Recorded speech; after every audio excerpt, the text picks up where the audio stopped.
Paul, one of my favorite things about this time of year, right after Labor Day, every single year, Kennedy Center Honors announces their selections. They've probably already been made, I would imagine, because it's a large group of people that submit their nominee potentials, and then the producers and CBS work on the lineup, and then they have to get in touch with people. So I don't know that we're going to influence anything here by any means, but they would select 5 artists every year. And tell people kind of how that goes about being selected. Well, it's interesting because these honors, which, like you, are one of my favorites of the year, and in fact, they're one of Emmy's favorites. This year was the first time in a while that they hadn't won Best Variety Special, and you almost wonder, well, will that influence who they select? Yeah.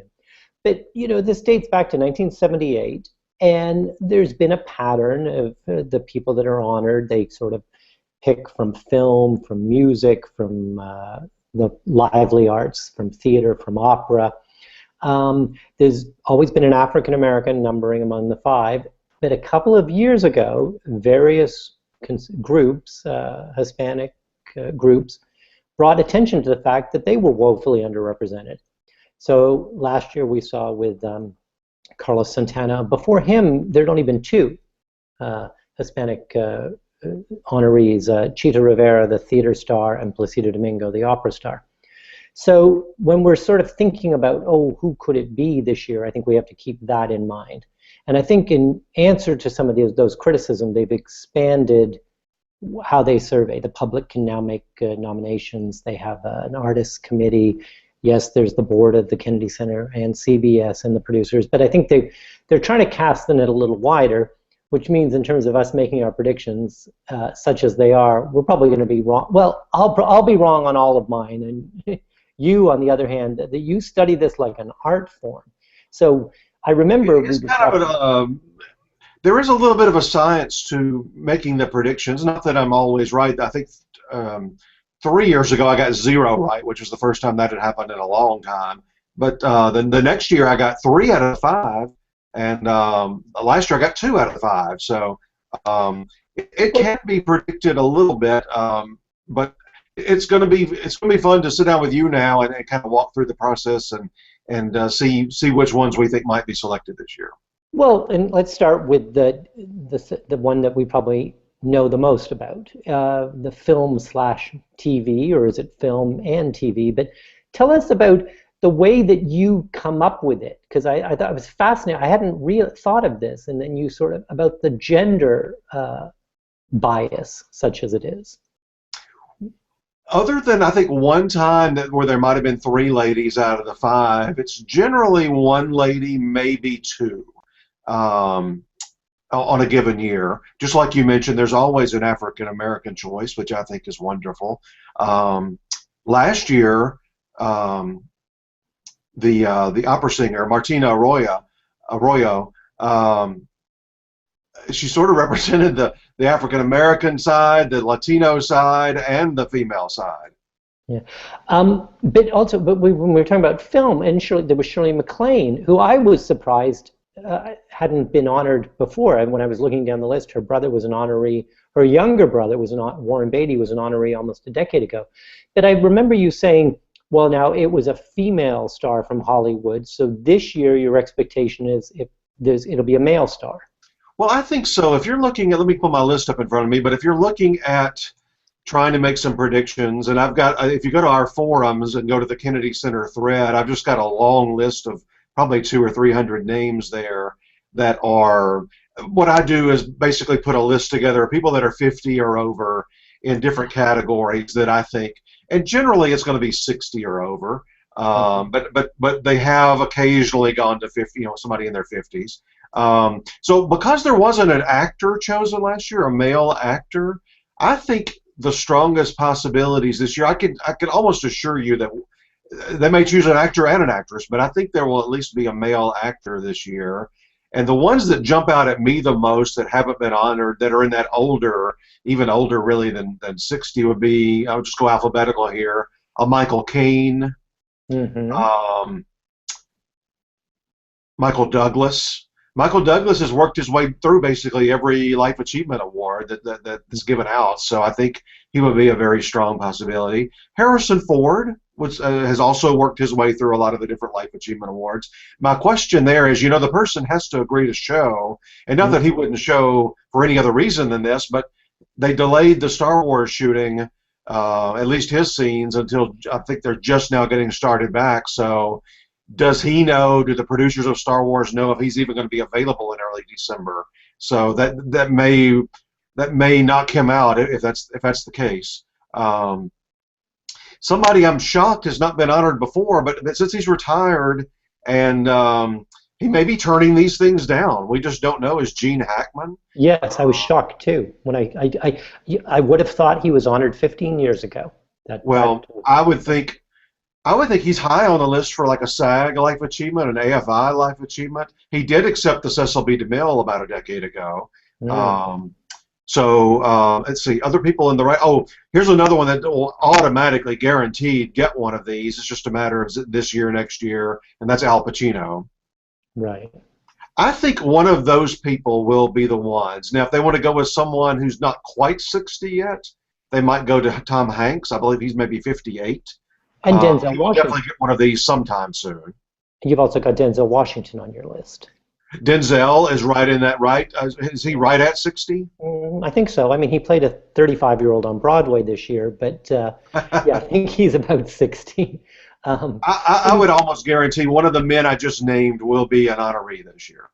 Well, let's talk for a second about the first name alphabetically, Michael Caine. Now, Sir Michael Caine. What's your feeling on this? I mean, this is the Kennedy Center Honors in the nation's capital. The idea of them honoring non-Americans. I mean, how does that sit with you? Well, I had this discussion the other day in the forums with somebody, and just going back and forth in text in there, and really from what I've been able to tell, because you had quite a few people over the years not be Americans to be honored, but it seems like in every single case they had a great impact on American culture, American entertainment culture, pop culture. So I certainly think Michael Caine qualifies for that. You just had Paul McCartney recently. You had The Who. You had Led Zeppelin. On the acting side, you had Sir Sean Connery be honored there. So I think Michael Caine certainly is a very viable pick.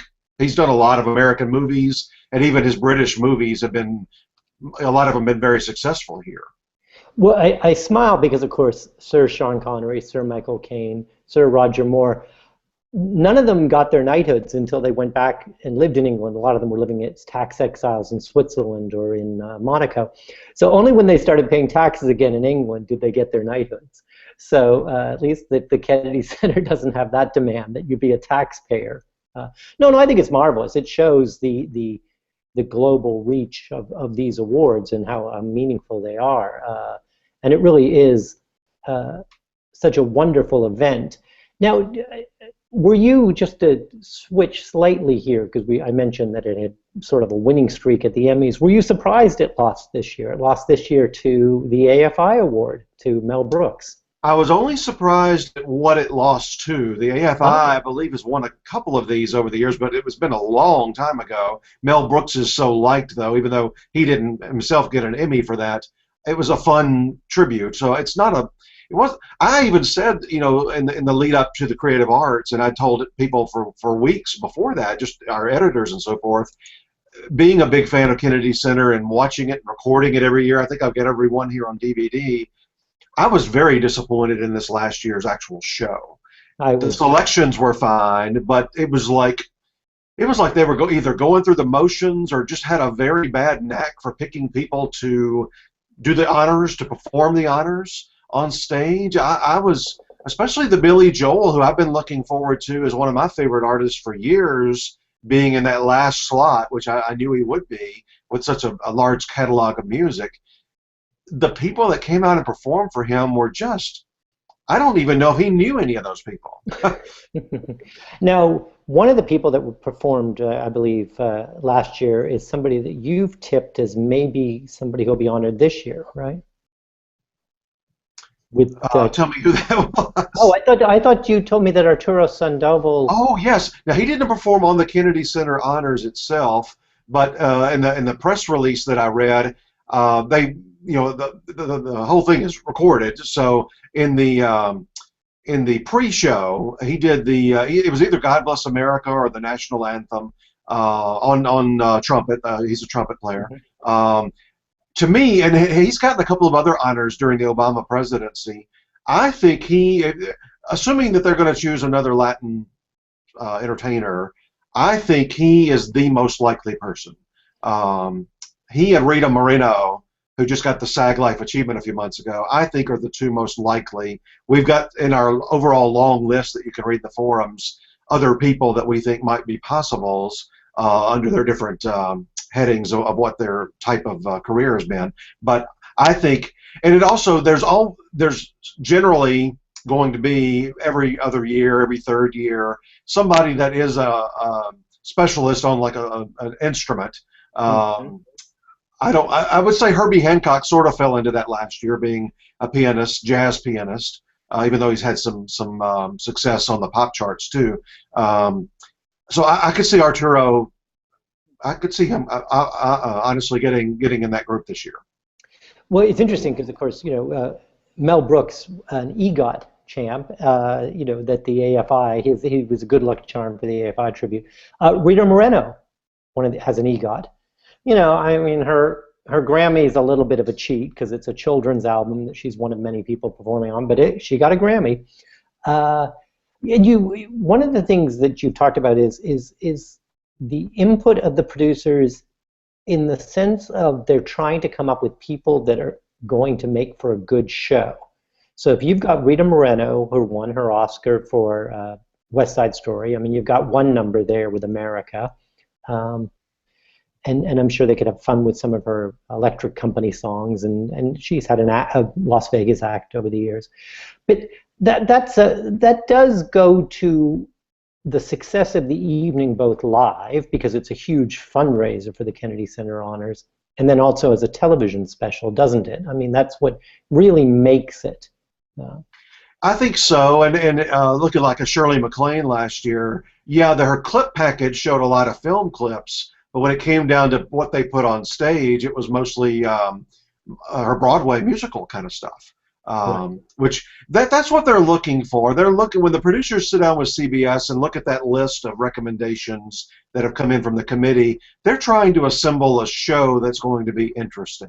So it's almost easier. Think about all the actors we just named, the 5 or 6 most likely actors. I've heard George Stevens and the main producer talking about this in the past, saying the single hardest tribute to put on stage beyond the presenter and beyond the clip package that they show, which is easy for what I'm about to say, for a film star or a film actress, is what do you do for entertainment that you don't have a natural song or a natural production number that you can put on stage. You usually send out 2 or 3 actors that they've worked with to talk about them and their career. So even though a Michael Caine or a Tom Hanks or a Denzel or Michael Douglas would be highly promotable, it's hard to do something on stage that's entertaining. Well, I guess, though, we should be grateful, having heard, say, Pierce Brosnan singing in Mamma Mia, that Al Pacino, for instance, never did a musical. So, there are some, to every cloud there is a silver lining. Is there some sense, I mean, I remember with Paul McCartney, and didn't he say, "Ooh, I can't be there for that"? So they took it back, wasn't there? And then didn't it go to Paul? The only time they've ever actually announced a name and then had to pull it back was Paul McCartney, and that was it was in the early 2000s because they replaced him with Paul Simon, and the excuse at the time was he had a mysterious relative's wedding to go to that weekend. Oh. But you and I talked about this on the phone the other day. There's been some names have leaked out, and some we just kind of can speculate about. But several people over the years have made it clear, publicly or behind the scenes, that they didn't want to be honored on a year when certain presidents were in office because they have to share they go to the White House the night before, and then they share the box with that president. During the ceremony. So I know for a fact Stephen Sondheim didn't want to do it while in the 80s, while we had Reagan and Bush. And lo and behold, the very first year Clinton's in office, he's honored. Um, Mel Brooks admitted a while back that he had turned it down a couple of times, waiting for a Democrat to come in office, and he was on the first round, I believe, under Obama. So it does happen. There are surprises, though, along the way. I didn't think Barbara Streisand would ever do it under a Republican, but she did it like a month before George W. Bush went out of office. Maybe that was her, thumbing her nose at him in a way. Yeah, I'll be honored under you as the door hits you on the way out. No, they got along. They got along fine. I mean, he made reference to knowing a very strong-willed Barbara with 3 A's, mind you, in his mother. So it's a shame, though, that Charlton Heston got honored under Bill Clinton, which I remember at the time, and I was a lot younger then, thinking, "Wow, that's pretty impressive of the Clinton administration and Charlton Heston on his end." Well, I think it transcends politics, and with Charlton Heston, for instance, one of the best things he ever did was a production of with the Vanessa Redgrave, and you couldn't get 2 people more politically opposed. But do politics play a factor in the decision? I know it's likely to be a male from Hollywood this year, but boy, I couldn't help but notice Jane Fonda got the AFI tribute, but she, is that something, Hanoi Jane, is that still going to stop her from being honored, say, at the Kennedy Center? It took her forever to get this AFI, though. Isn't she around 74, 75 range? 78. To be a double Oscar winner and have a career not only as an actress but a producer and a lot of, not just,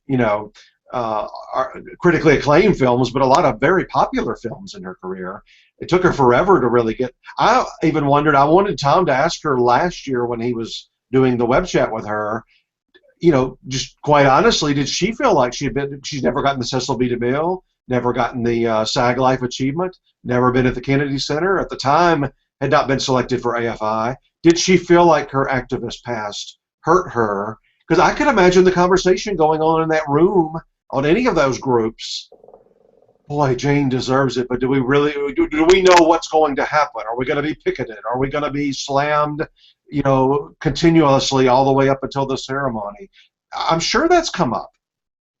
Well, it's interesting because just to talk to that for a second, when she got the AFI, they made mention of the fact that she had been at the very first ceremony, only she'd been outside picketing because then President Nixon was attending. So maybe, I don't know. Again, I'd like to think that it's sort of beyond that. But in terms of, I think getting the AFI and the fact that there were I didn't hear a single peep out of anybody, leading up to it, the night of. I don't think there were any picketers outside or any protests. Maybe now that has subsided, and the other groups can see, hey, this went well. Maybe we should select her. It might help her out. Now, what might hurt people, and I want to just go through some of the dames from Hollywood, is you're sort of sourced out beforehand, aren't you? You're sort of, will you accept? And do you think, for instance, in the name that I always go to, Doris Day, is that somebody that they might have asked in the past, would you accept, and she just doesn't want to make that cross-country trek? Of all the things that we're looking at, and we're going to do several chats if people want to watch the other ones on AFI and DeMille and even the honorary Oscars that have just been selected, of all of those groups, she most qualifies for Kennedy Center because they would look at the scope of her whole career. And the other groups we've just mentioned would pretty much be, film related, which she did a lot of good films, but she's equally, maybe even better known for music. So Kennedy Center, and that would be an easy tribute. I mean, you just pull out some of her great songs and some of the more contemporary people to perform them. Yes, I think with her being in Northern California, she might be willing to come do an honorary Oscar or a SAG, or she may have even gotten that. She did come accept the Cecil B. DeMille a couple of decades ago. But cross country to Washington when she hates to fly and she's now 90, I just don't know. I don't know that she agrees to do it. Mm-hmm. Yep. Well, just looking down your list, and speaking of women of a certain age, one of the people you've got here, and I think it's probably past, it's certainly overdue, but I don't think she'll get it, is Olivia de Havilland, who's heading towards 100, and still.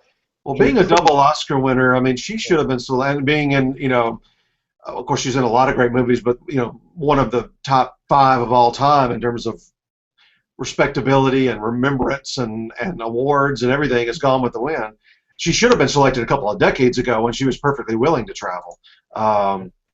So that's, and it's not totally unlikely that they choose an actor and an actress. That's happened several times. That year of Charlton Heston that I mentioned, Lauren Bacall was also honored. So it's not uncommon for that to happen. The actresses that I would think would be best positioned along with that actor that we just talked about, I could see the Rita Moreno thing happening, especially because if you've got kind of a dry presentation ahead for an actor, in other words, not so song and dance entertaining, that by selecting her, you've got a fun dance kind of presentation. I could see her along with an actor. I could see a Sally Field. Yeah, a little young. Looking at people over 60. Gosh. Jessica Lange. Sophia Loren. And then who else here? You've got, and then a few of these English women like Maggie Smith, Vanessa Redgrave, Judi Dench. I think they're too English. They're too based in England, I think.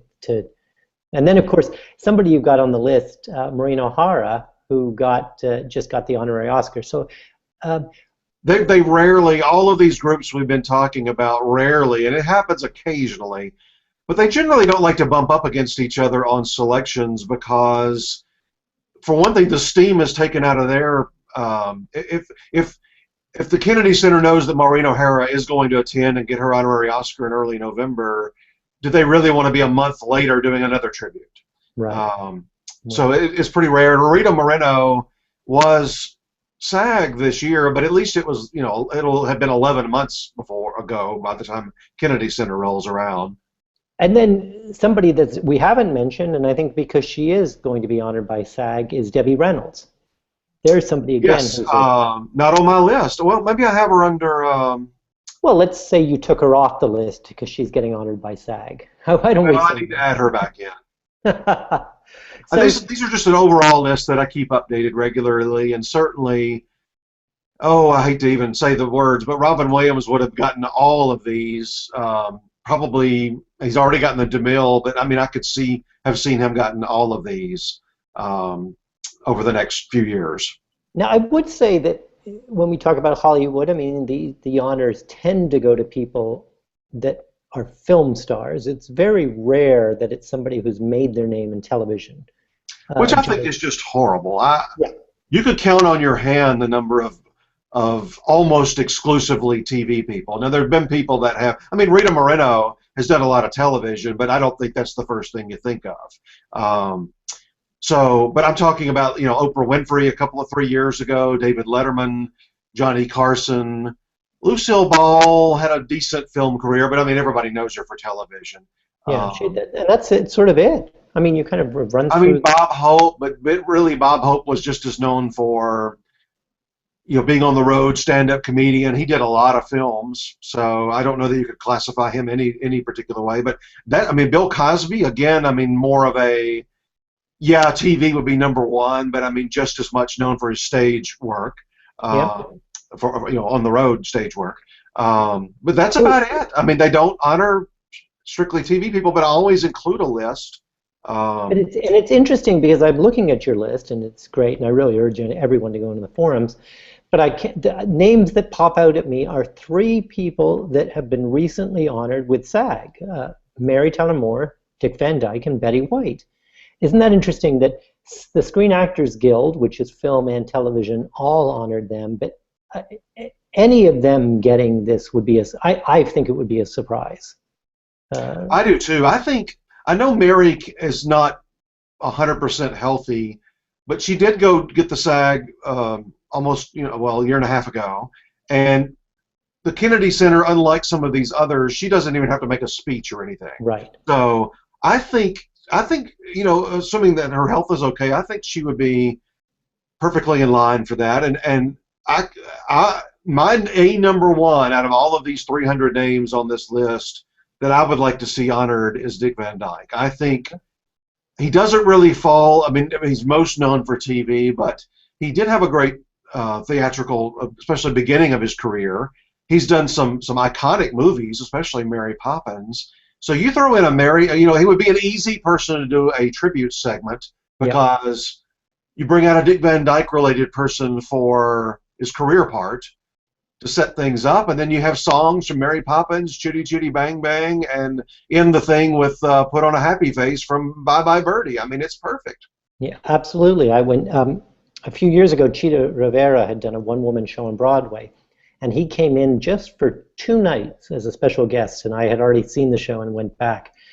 And I have never seen such an outpouring of love from an audience as when he came out. I mean, everyone had a smile on their face, and they had a great time. They had been in the original Bye Bye Birdie together, and they had fun doing a couple of numbers from that. And at that point, he was pushing 80. I mean, she was almost 70, and now he's almost 90, and still vibrant and still having fun. And yeah, it would be great, but I think that's wishful thinking on both our parts, because it would be nice to see. But just now I'm scrolling down through your list, and now we're going to get into the areas where we're going to have people rolling their eyes because we don't really know what we're talking about. So when we think about the theatrical and fine arts is how you describe the category. So this is both Broadway as well as opera, dance, classical music.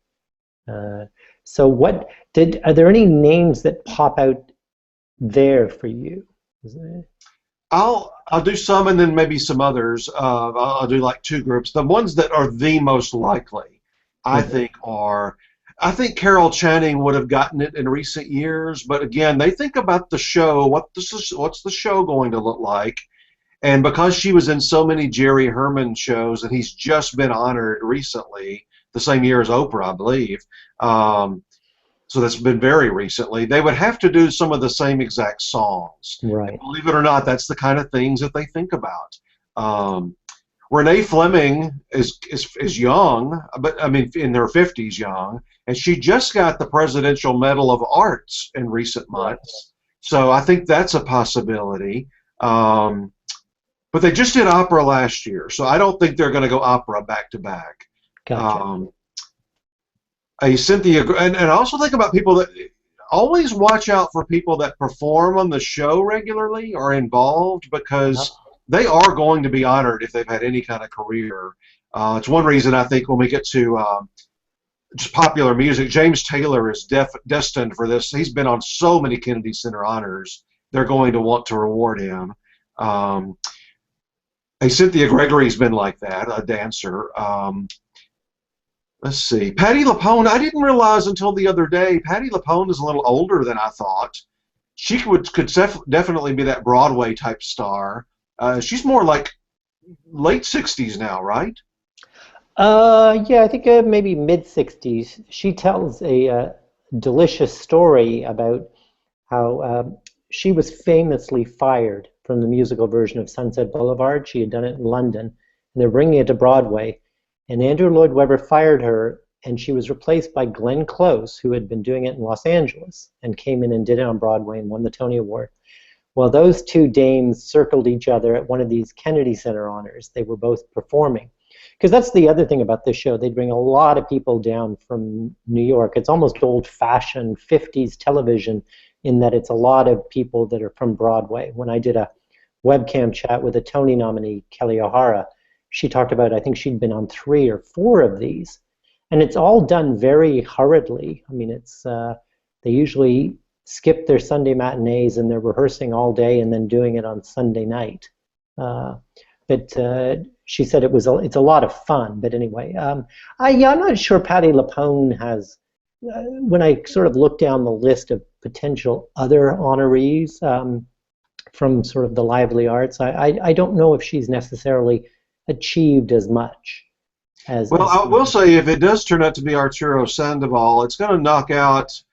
They're not going to do a trumpet player and somebody else that specializes on a instrument like a Pinchas Zuckerman, who will probably get this one day. They're not going to do them the same year.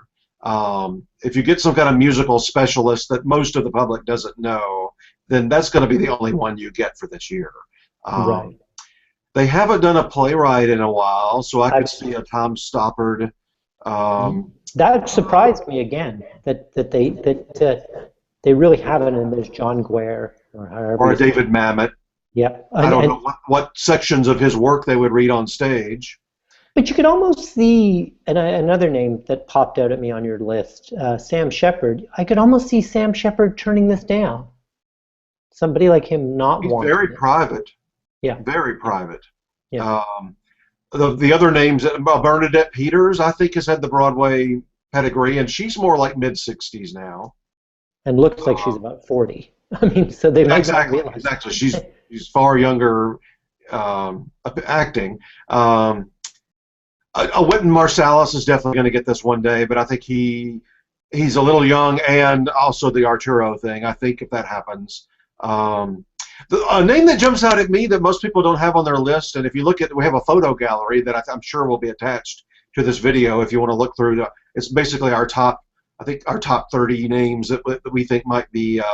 Garrison Keillor would make for a very fun segment. I put him in the theatrical section because he's more known for his radio show and his stage shows. But I think that would be a fun segment. That would be a very fun segment and very middle America kind of segment. I think he's very liberal, so a very strong possibility during this administration, I think, as somebody kind of out of left field that they might choose, and it would be totally different than a lot of these other segments we're talking about.